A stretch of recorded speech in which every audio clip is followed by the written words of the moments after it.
Looking ahead, what is next for Alasan Mbowe? Are you still playing basketball? You thinking of coaching or giving back to the basketball in the Gambia? What do you want to do now?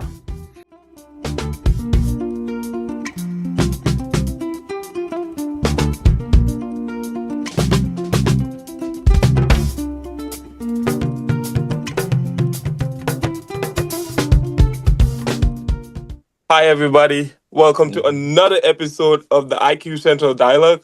I am Dawda Sylva, your co-host. We have Hassan here.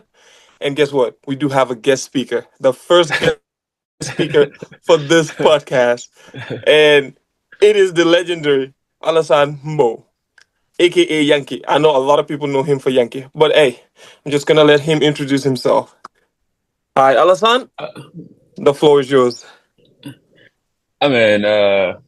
Thank you for inviting me towards this podcast or this program, I might say. As you said, my name is Alasan Mbowe. I don't know if many of the kids back home would remember me right now because it's been a while since I left Gambia trying to, play basketball and go to school and all that. But yeah, my name is Alasan Mbowe. I'm Gambian born, Gambian raised, I'm from Lamin, West Africa.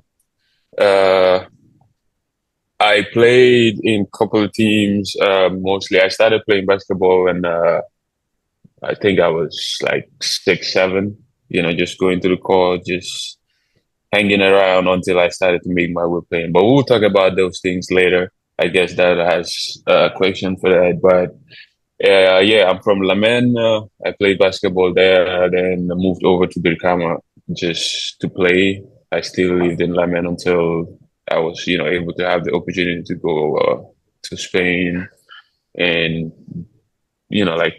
play basketball, go to school, meet new people, the experience and all that. But yeah, thanks for the invite. Hey, you're welcome, bro. We're glad to have you. Hassan, you have anything to say to Alasan?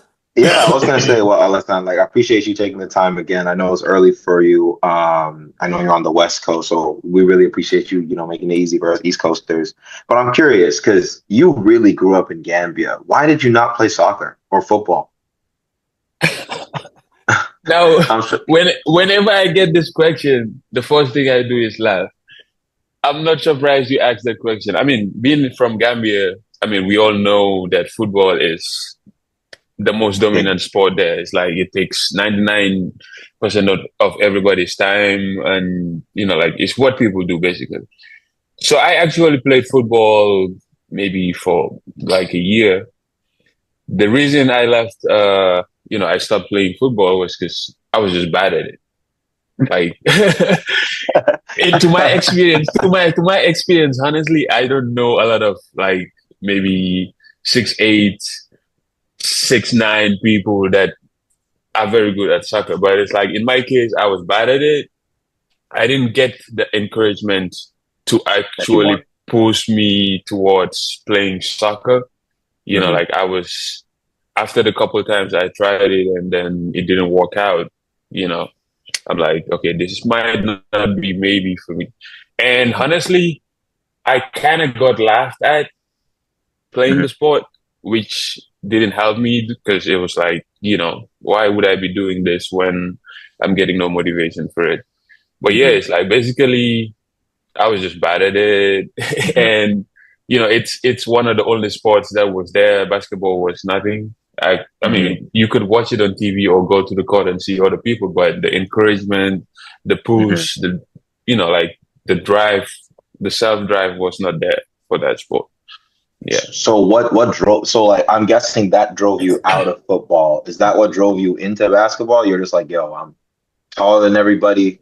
I can just go and dominate in this sport. Was that what it was? Or honestly, I was just looking for something to do. Like a 7-year-old, a 6-year-old back home in Gambia, it's like in the afternoons, you got to figure out a way to, to sweat or to play or to be around friends. And the most easiest things, during those days or back then would have been like, go play soccer or, spend the night over with a friend, which was like stuff like those things. So after I saw that basketball was not working out. Sorry, football, soccer was not working out for me. I had St. Peter's right there. I went to school there. I've been seeing people play basketball there. I'm like, okay, let me just try this out. So I just decided to start going to the court. I knew people there that, like outside of basketball were like maybe living 2 blocks away from my house. So we had that conversation. The know-how was there. It's just going. So I went That's dope. in, like at first there was no encouragement. I played in the back of if you know St. Peter's or Dawda knows St. Peter's, like there's this big hall they have by the basketball court, Mhm. like that's where I usually went to use the wash ball they were not using on the court because I was not allowed to play on the court then. I wasn't very good.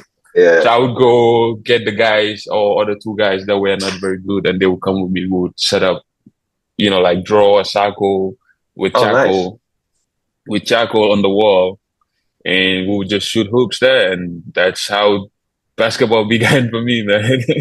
That's tough. That's tough. That's tough. That's tough. Yeah. Dawda, go ahead. Oh yeah, bro. Like great memories, bro. Great memories. Alasan, Yankee, and I have been like training. I've been learning a lot from him. It's quite a journey. I used to attend these camps, and then he used to be there too. From there, went to Serrekunda is the Hope Academy. With Jim and other people. So it's fun memory, bro. Like when he comes back from Spain, I was in the Gambia too. We used to like Nice. whatever he learned from Spain, he just shared the knowledge with us. So it's I been see. it's been way more than this.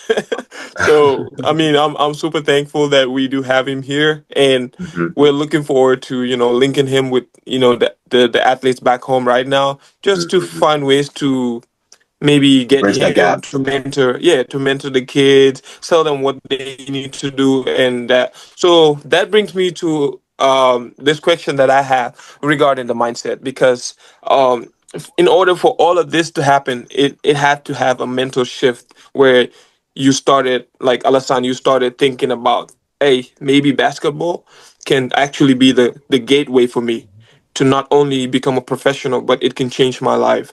So when did the mindset started? I mean, again, bro, like since, as you said, since soccer never worked out for me, since that didn't happen, the mindset switched automatically. Like, hey, especially after the first day, I don't remember actually what and how it went. But after my first day at St. Peter's, it was kind of fun that day. For some reason, the mindset just switched.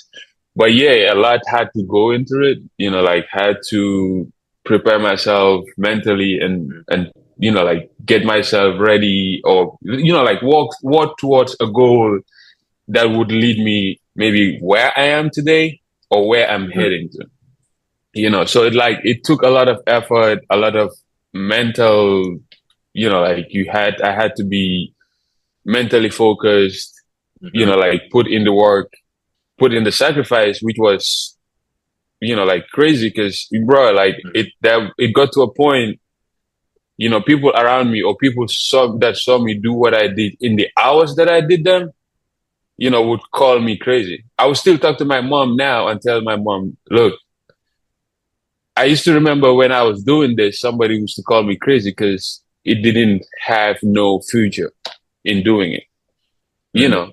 So it's like the mental sacrifice that was really great because a lot had to go into it to get me ready for, like maybe the position I am in today. So it was difficult. Some of the people see that should know a little bit about these things. It's like it was fun, but it was a struggle. I see. Bro, it is, bro. Like growing up in the neighborhood, because you're from like Lamin, I've been to your house. And I'm also from Latkunda Sabiji. So we grew up in a surrounding where people see successful football player, like soccer players, and they have never seen anybody that moved from the Gambia to play basketball during those times. So you guys were Yeah, like the first that went to Spain. I mean, I remember the real first doing the gen. tryouts. Yeah, I remember doing the tryouts with them to go to Spain, but unfortunately, it didn't work for me. But they did went out and they performed, bro. They did their level best. We have Pamusa, we have Money, who's now professional there. You know, his brother just graduated in university in New Yeah, York. in New York, Bro, yeah. amazing, amazing. I mean, I'm super glad that we're seeing this. I mean, being young, going for the tryouts, and then competing, I learned a lot about mindset. That's where everything Hmm. changed. Like, I learned a lot Hmm. about how Alasan was like mentally prepared. Like, you can see it. He wakes up being hungry. And I have this story about the mindset what that I learned about I him. knew you were gonna do this. Come That's on, why man. I asked this question. So, Hassan, Dennis Schroeder came to the Gambia. I We knew were it. I all knew it. young. Hassan, we were all young. Dennis Schroeder came to the Okay. Gambia. It was Okay. this GBA association that was there by the time. Oh, was it at Q City? Nah, this is different. This This is this like this the this was first the time Oh. first he time he came. came to the Like Gambia. Oh, we okay, were okay, we okay, were okay. like really young, and we were like, Okay. you know, when an NBA star When comes an to your NBA guy country, comes back, you're gonna you be go amped. to the Yeah, yeah, airport yeah, to welcome him. So we literally yeah. went to the airport and welcomed him. Bro, Okay. as soon as we went there, I was, everything was like butterflies, and I was like, "Oh, it's Dennis Schroeder," because I'm a point guard. I look at him, I'm like, "Yes," like literally, Yeah. this is the guy. That's the I'm guy I looking at This want to is the him. be. guy. That's the guy He's from almost Gambia. my That's the height. guy. Yeah, I'm Yeah, like, that's the dang, I guy. can make it too. But I was just like there as a young person, just being happy. But you know what happened? We got What? into the bus going back home. This dude was sitting down, quiet. Everybody was like, dang, just hype about it. This dude was quiet, like something happened, like something bad happened. And immediately I was like, bro, why you not happy? Why you not talking? And bro, Yankee said, did you see him? I'm like, yes. He said, he is not even that tall. Like, He's he's not. not That's the different from truth. us. He's The not dude different was from us. right by He's my not big. waist. Yeah. But I was like, okay, what do you mean? He said, bro, this is just telling me that there's a lot that we can do and just get out of this Facts. situation.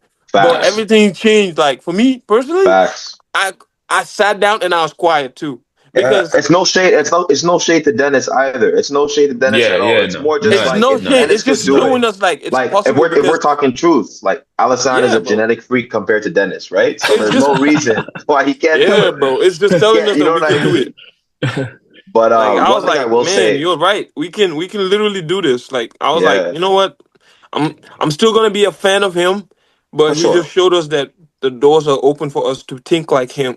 So I was Hmm. like, man, this is amazing, bro. This is amazing. So that's one thing that I learned from Alasan, and it has Hmm. been with me. And he knows that I'm gonna say this, but it has been with me for a long period of time, bro. No, I'm But glad thank that you stuck, and though. I'm glad y'all told that story because it kind of like feeds into this like mindset exercise I have, which is called rationally delusional. I think Hmm. like as an athlete, you need to be rationally delusional. Like for example, for me, I'm 5'10", 5'11". When I moved Hmm. over here from back home, like I'm in Toronto, like I had no business playing basketball, high school, college, or overseas. But like, I had to give myself this rational delusion. And even when I was in college, I was a sixth man at best, and I had more of a defensive role. But when I went overseas, I was able to play as a one. So Mhm. those type of thought processes, kind of what Alasan is saying. I remember I had a teammate in high school one time who dunked from the free throw line. I told them last week on this pod. That's when I knew I wasn't going to the league. This guy was 6'8", dunked right from the free throw line. I I ain't said, doing "Damn, that. this is this." I said, "This is over." But at that point, everyone was amped, and I was kind of like, you know what I mean? And it kind of drives you. So I'm glad you told that story. But one thing I wanted to ask you: when did you know you were nice? Like, when did you know, like, I'm gonna go to the court? Doesn't matter who's guarding me. Like, I'm gonna fry. Like, when did you know you were nice? Wow. Be nice. Shit. I don't know if Like I the should. first time, like If the first time. I wouldn't say, like there was a first time, but like I've had Hmm. like games, like playing in the GBA league that were Hmm. kind of, I wouldn't say iconic because, still we are back home. We still have a lot of levels to get to. But like this one really stood out for me. Hmm. I think it was a game that we played against Serrekunda West. I don't know if you know them. So like during Yeah, during yeah, yeah, during the yeah. days that I played there, it was Many Brikama times. United, Serrekunda West that was winning everything all the time. So I had a The game with top two. them. It was me, one of my guys, Amar Sane. He was sensational. I think you should try to have him on the court. He's really good. Dawda knows him. Yeah, On my Sunday. he was All really right. good. I think he was out, so it was just me and my guys. Like I had about a 30-point game. I didn't get no help. I think some of the guys from Serrekunda West will remember this clearly. I spent the whole game screaming for help because, like, trying to get somebody to set a screen or like do the right things Yeah. during the game. So Yeah. after that, I think it was like a 30-point game. Like I don't remember the whole stat line, but it was a great game. It was fun for me, and like I actually had an impact on that. So since then, I was just like, like I can do this in a Mm. in a better way, and like I can try to be better if I walk towards it. It's I like see. but again, being from Laman, I would like to say, like the guys from Brikama, like some of the guys that are, like Bunja, for instance, Dawda knows him. He passed away, may so rest in peace.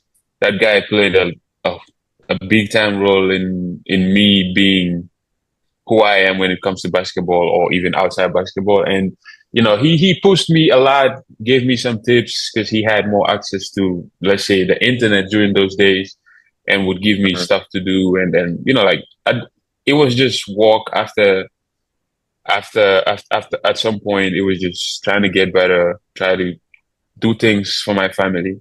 The main drive was Mhm. just like like trying to be better for my how to say it, walk my ass off and just get my family out of the situation it was. I didn't In a I better Yeah, spot. that was just it. But like to your question, yeah, that game really stood. If you ask Kevin, Anyone yeah, at the man, game. he would Okay. know those things, man. So then Yeah. that's when you knew like, yo, I can go to Spain, I can go to America and I can hang with whoever.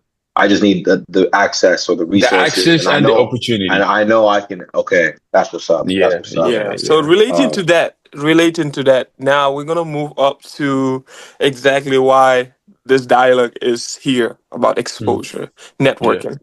Now, since after those games, I mean, I knew that the mindset was already there, but Mhm. there's one difference that I want to highlight here. There's a lot of athletes right now, like Gurgi. There's a lot of athletes like Mhm. Muhtar. They do have the mindset, Yeah. Yep. but there's a difference between having the mindset and knowing how to network. But How to apply it. Alasan for somehow figured it out. He understood how to become very professional, not only mindset but professional. He Hmm. literally dressed up like an NBA player when he goes to the game. He has his bag Nice. on, slides on, whatever he's doing. So that I alone see. stood out. So Yeah, the aesthetic is there. exactly. So what advice would you give to kids that wants to take their game to the next level, and what advice do you have to give them? Not only the mindset now, but with the networking, how do they have to present themselves? I mean, I think this is important, whether basketball or out of basketball. I mean, for me, it was just like again, like the drive of family that pushed me most of the way. It's like because I'm not I'm not gonna say I'm from like my family was not that first class or the second class, not even the third class. So it's like Mhm. somebody had to step up and figure out a way out. you know. But for me, it was just, like try to get on. I honestly got on YouTube, got on a lot of like video sites just to see how these people live their lives, the Mhm. workouts. Like for me personally, I still follow this guy, Kevin Durant. He's a legend for me. He's the best. Mhm. I don't Mhm. care what nobody says, whatever team he goes to, that's me. I'm I this dead. So where are you going this summer? I don't know yet, but I know the wind is gonna throw me somewhere. That I can say. But yeah, it's like I watched a lot of KD videos those days. Like those things drove me. Like I think the first documentary video he came out with, I watched that first. I think it was at Dawda's house. It was the NBA finals. So he showed me the thing. I still have that clip on my video, on Nice. my phone. Sorry. Mm. It's like he really played a role in like like making me think the right way or prepare myself the right way. So it was like looking at, for instance, Kevin Durant, like the way he lives his life, the way he, like winning that MVP trophy, his speech towards his mom, that those things like, Yeah. unless if you don't like what you are doing, if you like basketball, you look at that, okay, you are in some situations, you would know, okay, this is the way This is I'm tough. supposed to be, or this is the goal. Yeah. This is the way I'm supposed to be portraying myself. So I since like seeing those kind of things, it was just like try to be a better person every day of my life. Try to go to school. Try to do my assignments on time. Like try to be there for my mom, my sister, myself. Like wake up at 6 a.m. Walk, let's say, go running from my house to the airport. Like go to the beach. Like things like those things drive you every day. But again, it's like you have to be self-disciplined. It's difficult to eat the right way back home. That I was is gonna say that. I was about to ask you that question. How do you do that? that is bro, I didn't do it. I just didn't eat. I That see. was it. Because you would I go to see. a practice, we usually went to practice at 5 in the afternoon or 4 in the afternoon. Okay. And you are at the court until let's say 7:30, 8 o'clock at night. At night, You go home, you don't expect to find like a chef cooking for anything you. left? Yeah. Yeah, Yeah. you're probably gonna find, let's say, your siblings at home have already had dinner, so you were gonna eat the whatever leftover Or was what's there. left? So Hmm. that's still a problem because if you look at players back home, they don't grow. You show a Yeah. video of a player or a picture of a player to a coach back here, they will tell you Any. he needs to eat or he needs to be bigger. Yeah. you know. But it's like coming back to your question, the drive for me was just self motivation, family motivation, like, trying to be better is still my goal because I still haven't achieved those goals. I still have a lot to do. But it's Hmm. like the self drive is the most important part of it. Like kids, like you're talking about, like Gorgi. I walk out with Gorgi when I used to go back home when I lived in Spain. He's the most phenomenal kid you will ever find, and the most hardworking kid you will ever find. It's Hmm. that kid. I don't know how it's gonna happen, but I would say this here: that kid, one day or the other, is gonna be great. I don't know if it's gonna be basketball or what it's gonna be. He's gonna be great in something. You know. Hmm. Exactly, bro. Yeah. Hmm. Hmm. Hmm. Now, Hassan, you need Well, to meet Gorgie, bro. I, We're I not know we're him. not. I mean, I didn't meet him in Gambia, but like I know him. I follow him on IG. I seen his stuff. Like I interact with him every now and then. Shout out Gorgie. You We'll know, definitely find a way to get him we'll here. get him on. We'll definitely get him on so he can share his story as well. And I think even from all the film I've seen, like I think he has a real future in hoops. It doesn't really matter where. And the good thing, like I'm sure Alasan can also attest to this, like having leagues like the BAL or like even Senegal's local league. If he can find a way to get up in there, he can find his way into the BAL and get on the global That stage. that that league is huge, man. That It's league. I was huge. watching their finals yesterday. It's Me too. huge, bro. You're basically playing in the G League. I would say the Yeah. NBA because maybe it's not to that level yet, Yeah. but the G League It's for really the sure. G League because I'm seeing a Yeah, lot more and more American players. Like when it first started, I saw like J. Cole come in, but now you're seeing like real talent come in from overseas, and a lot of guys are like detouring their careers there. Like I know some guys yeah, from here who moved to Rwanda to play hmm, in that league. You know what I mean? But yeah. Yeah. yeah. But hey, Dawda, go ahead. it's the biggest league in Africa, and Hmm. we're so glad that it's present right now. I mean, I Hmm. usually wish like it was there when I was in the Gambia, and then we have the opportunity to try out. Hey, that But would Yeah. have been awesome, man. we're That gonna would keep have been trying. really We're gonna great. keep That would have trying. been really great. Maybe after Hmm. we're done with college basketball, we'll see what happens. Well, we'll see. Who But knows? it would be a pleasure to go out there and compete if we're given the opportunities. But Yeah. we do have Omar there. Shout out to Omar, and he's repping the Yeah. Gambia. So we're really happy that he's doing it. So Hmm. yeah. What? So I What? Which do, Omar? Which Omar are you talking about? bro. It's That's like just I didn't even know him personally until I saw him online. He's He's like a a basketball content creator. He kind of yeah. like films his entire basketball journey, but I think he's based out of Belgium, I want to say. And then Okay. a few months back when I was overseas, actually, one of my teammates, Chad, shout out Chad. Chad actually used to watch Omar's videos and vlogs all the time. And then one day I came up on my page, I saw it, I realized he was Gambian. I was like, what the hell? And then, I followed his journey. He played D1, played a bit in Europe in the BNXT league, and then he found his way to the BAL, and he just had a pretty good showing. That's I cool. actually think That's cool. yesterday he just signed with the Rwandan league with a team That's over cool. there. So That's he's cool. doing his That's thing. tough. He's doing his. That's cool. That's cool. Yeah. Hey, so we do have like 5 minutes to go, but I want to Mm. ask a very important question that is really concerning. I feel like when we talk about all of this stuff, we talk about stuff about mental mindset and towards like getting better, but we Mm-hmm. also don't talk about like the setbacks that when you get towards closer to your dream. A lot of kids out here or back home, they don't understand that there's a lot of setbacks that you can always overcome. So, Alasan, I understand that injuries are part of every athlete's journey, but did you experience any setback? And, if you did, how did you handle them physically and mentally?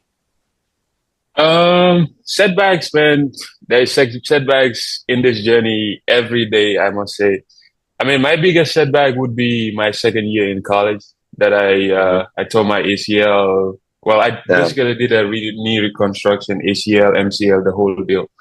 You know, so as soon as this happened, it was like the mental clicked and was like, all right, now you have to figure out a way out of this. Either you're gonna go back to basketball the next 10 months because that's how long it would take to recover. So I was like, either basketball in the next 10 months, that is after you recover, or you have to move on. I still had to go to school. So it was a challenge. Thankfully, I had my wife with me at college. So, like she helped me nice. a lot, I would like to thank her for that. But yeah, it's like that injury, basically changed or kind of stopped me from playing organized basketball because I haven't played since I got injured. But like I got my knee injury, it was rehab. We took like 10 months to a year. I Damn. couldn't do anything. But after all that thing, what my biggest problem, I was telling Dawda in one of the random conversations we have, on all the social medias, like, bro, you have to look at ways to figure out life after basketball. That is, Yeah. if you make it towards basketball, because you can make it and you can make it. I was telling Mustafa on the other side before we hop on this call. Now, just the fact that you're leaving Gambia means you're coming to the US. That is already difficult. But there's already, let's say, for example, 1,000 kids that are, how to say, G League ready, just to go to Mhm. the G League or university ready right now playing basketball. You are coming from Gambia, you have to overcome those 1,000 people and get to yourself to a college, get a scholarship and all that. So the difficulty already started. You haven't even left your house yet, Mhm. you know. Exactly. So it's like me getting injured. I was like, okay, now college is done. I'm done with college in a year. What am I doing after that year? I'm no longer playing basketball. That means I'm not going professional or I'm not going overseas. So it's like things like I'm gonna those make a life. things. Yeah, you gotta figure out ways to go around those. But again, it's like still the mental drive. Like you have to have something to drive you, and there's nothing bigger than family for me right now. Mhm. But I wish I didn't get injured, or I could have found a way to continue playing professional basketball right now. Because I Mhm. mean, I play now is just for fun or just to, like just to sweat or just to get Yeah. some workout in. Yeah, nothing Mhm. professional. But it's like injuries, especially being in the US, man, that's the most difficult part. If you're Mhm. lucky, you're in a program or you're in a school program that they care enough to take care of you after you get injured. Mhm. You know, if you're unlucky, you are in a program that they only care about your performance. That means when you get injured, not even the Done. coach is gonna look at you. You're going home, or you're going wherever you feel like. So it's like those things, man. You have to be ready for when they hit, because no one's gonna get you out of them. Yeah.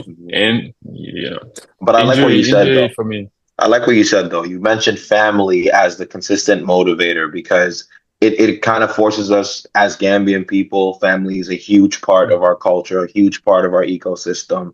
And I think that kind of comes naturally. And a lot of people, when they come to America, they try to seep into the individualistic thinking. But if you can maintain your roots of family, no matter what injuries you go through, or if you get cut, or especially now with college basketball being financially incentivized with NIL, it really becomes even much more of a, you really have to outperform these people and get lucky to not get hurt. So if you can route yourself and family, I really like that you brought those like Gambian roots to as far as you went from Gambia, you still kept your roots with you as a motivator. And I hope, kids like Gorgie and other kids can maintain that process as well.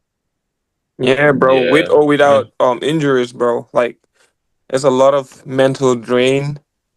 I'm not even gonna say depression yet, but just coming out here, I mean, being he here kind of is, alone, though. like back home, I understand, like, in America, you gotta pay rent, you gotta figure out places to stay. But back home, you don't have to worry about that. All you need to do Those is things. work out. Like, just make sure that you're putting in the work. Go train, go to the beach, go to the basketball court. But when you come out here, you gotta think like, bro, it's more on the table than you even expected. So it's like an injury hits. I remember when I had my injury, it was no major injury, but it just limited me with a lot of movements. So that alone, within 2 months, I started gaining weight because I have never experienced just sitting down not doing anything. Anything. So Yep. that alone had to shift. And I'm somebody that always posts my workout. When I used to do that, a lot of people started texting, you gaining weight, you gaining this. That Yeah. alone started bringing anything. And I'm somebody who's mentally tough. It never affected me. I didn't care about, I'm an athlete. I know how to bounce back. I know how to put in work. Because whatever that happens, people are always going to talk. But it's really important because when you come out here, you're not only representing yourself, you're representing a lot of people. So it's really important to always know that people are going to say stuff or more. But anyways, this is the last question and we have a minute left. So I'm just going to thank Alasan for joining us, bro. It has been a great conversation. Hassan, thank you so much for coordinating it really well too. I mean, this Yeah, has been this. We can still hop on the phone though. I like the conversation, but I think you the get more recording answers is on the. over. But yeah, Mustafa just sent me a text that is like less than a minute. Thank Yeah, you it's less so than a much. minute on. So thanks, Alasan. Really appreciate your insight. Looking ahead, what is next for Alasan Mbowe? Are you still playing basketball? You thinking of coaching or giving back to the basketball in the Gambia? What do you want to do now? That's a nice question, Dawda.